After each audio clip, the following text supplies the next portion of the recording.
De hecho, la carta en cuestión del presidente de la República Bolivariana de Venezuela al secretario general de la ONU es esta. Y aquí está, con el sello de ingresada hoy y inspeccionada por el Departamento de Seguridad. Dice Departamento de Seguridad de las Naciones Unidas, Servicio Postal, ingresó con fecha 2009 a las 09:15 de hoy. Y dice así: Su Excelencia Ban Ki-moon, secretario general de la Organización de las Naciones Unidas.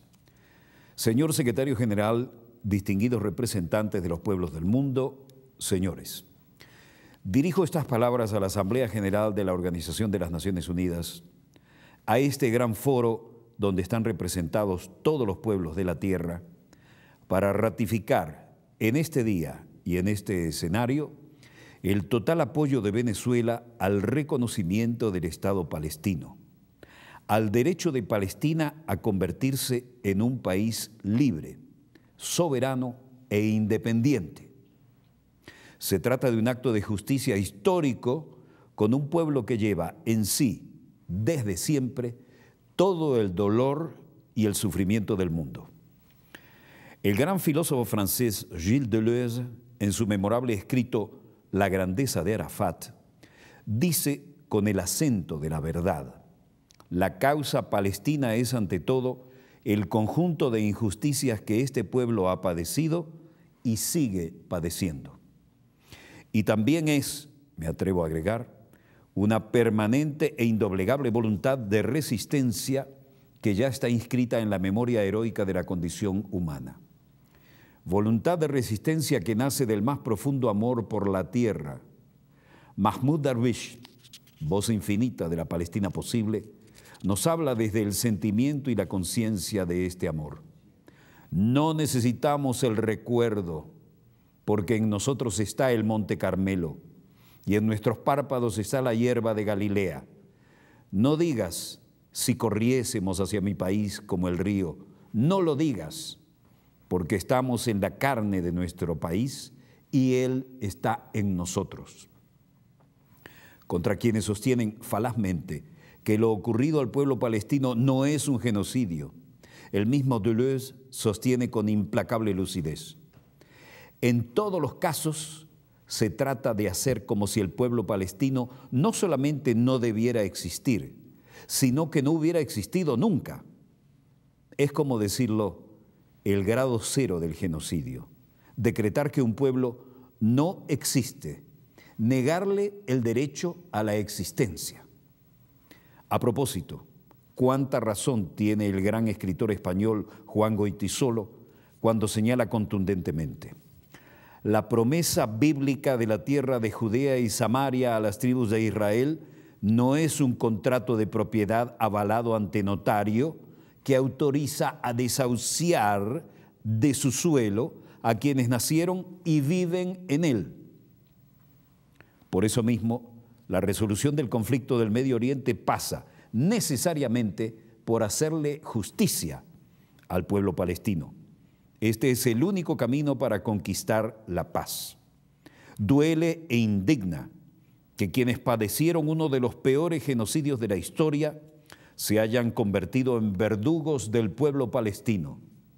Duele e indigna que la herencia del Holocausto sea la Nakba.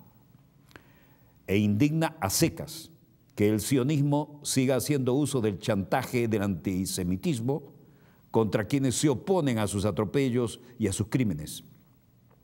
Israel ha instrumentalizado e instrumentaliza con descaro y vileza las memorias de las víctimas y lo hace para actuar con total impunidad contra Palestina.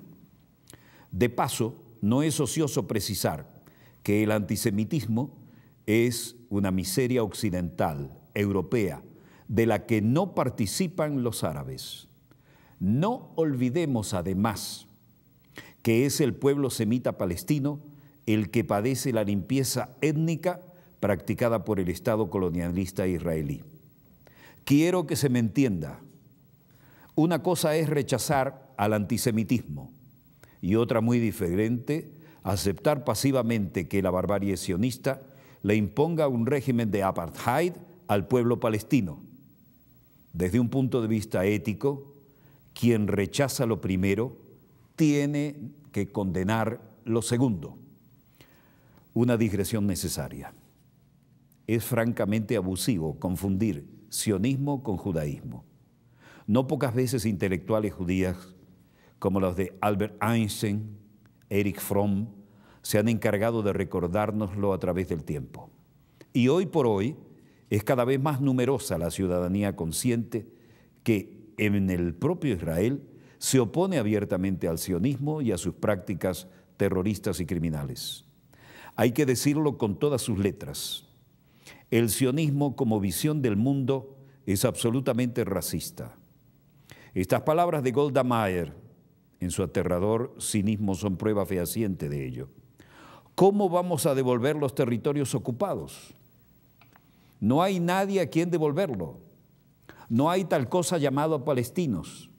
No era como se piensa que existía un pueblo llamado palestino que se considera él mismo como palestino y que nosotros llegamos, los echamos y les quitamos su país.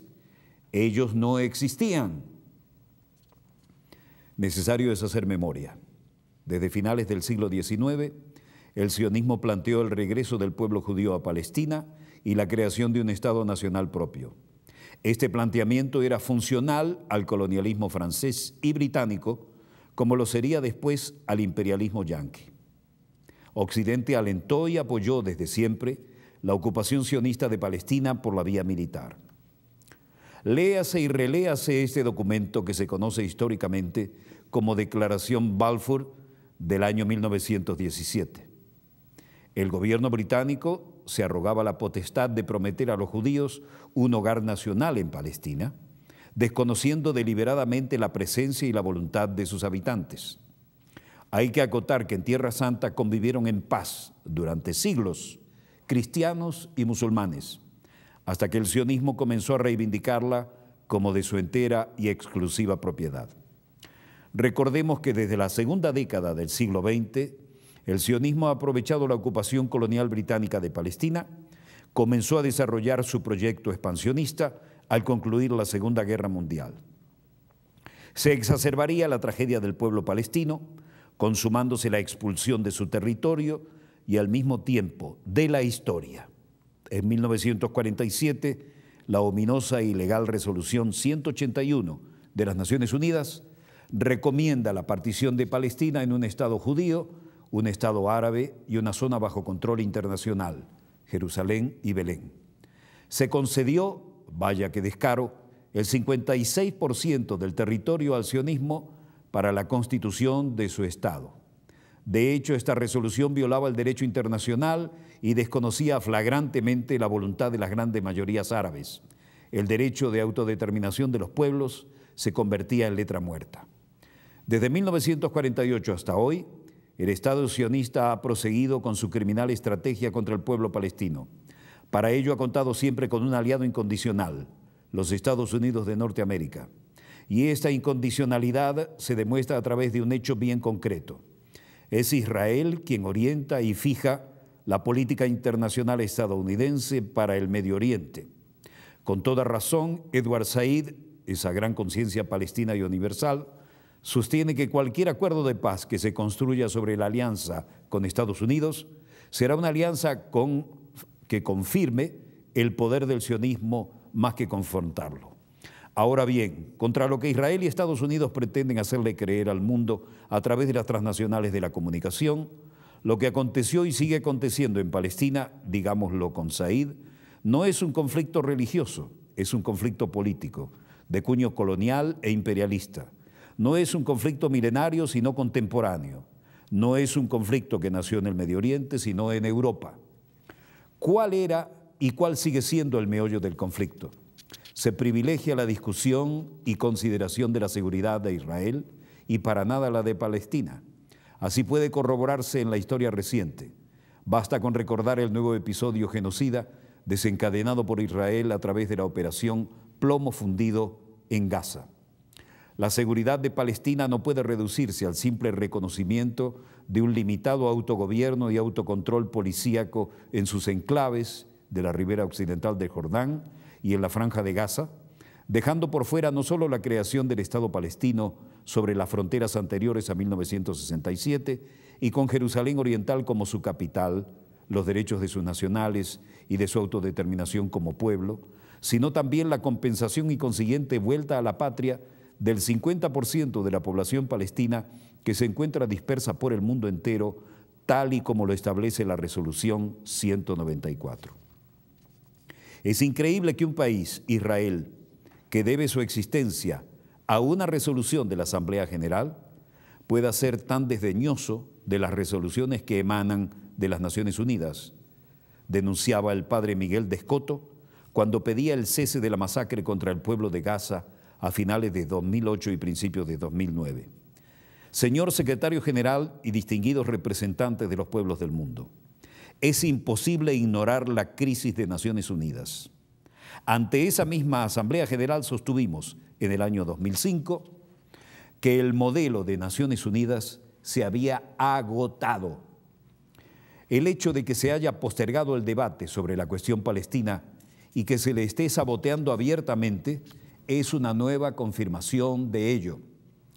Desde hace ya varios días, Washington viene manifestando que vetará en el Consejo de Seguridad lo que será resolución mayoritaria de la Asamblea General, el reconocimiento de Palestina como miembro pleno de la ONU.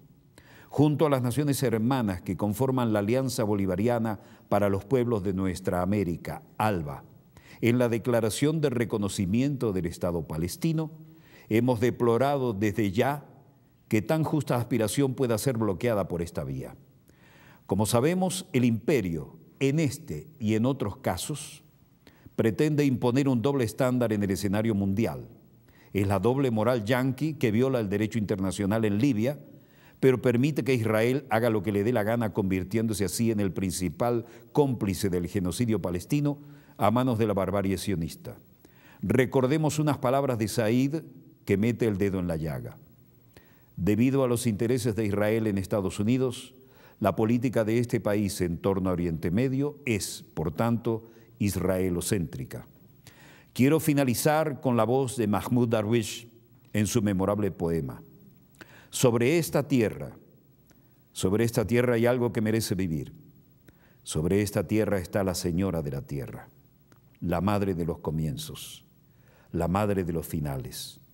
Se llama Palestina, se sigue llamando Palestina. Señora, yo merezco, porque tú eres mi dama y yo merezco vivir. Se seguirá llamando Palestina. Palestina vivirá y vencerá. Larga vida a Palestina libre, soberana e independiente. Hugo Chávez Frías, presidente de la República Bolivariana de Venezuela. Tal, textualmente, la carta que ustedes vieron fue entregada al canciller del futuro Estado palestino en el momento que lo mostrábamos en la representación diplomática de la República Bolivariana de Venezuela en las inmediaciones del edificio de las Naciones Unidas, en esta reunión internacional de alto nivel. Carta que, como ustedes saben, no tendrá la difusión total en los medios internacionales por los controles que estos tienen a priori y que son más que evidentes y no requieren de comentario. Pero, como siempre damos las versiones que no aparecen en los demás medios, le hemos dado lectura textual para que quede constancia de que esa es la carta dirigida al secretario general y donde tienen ustedes el sello de admitido, pasado incluso por el chequeo de seguridad, y que ahora está circulando en el ámbito de las Naciones Unidas a la espera de la votación en la Asamblea General del día viernes. Hasta aquí nuestro dossier de hoy. Volveremos mañana, Dios mediante, cuando nuestra querida, contaminada y única nave espacial haya dado otra vuelta sobre su eje imaginario y estemos aquí para contarles la pequeña gran historia de las próximas 24 horas.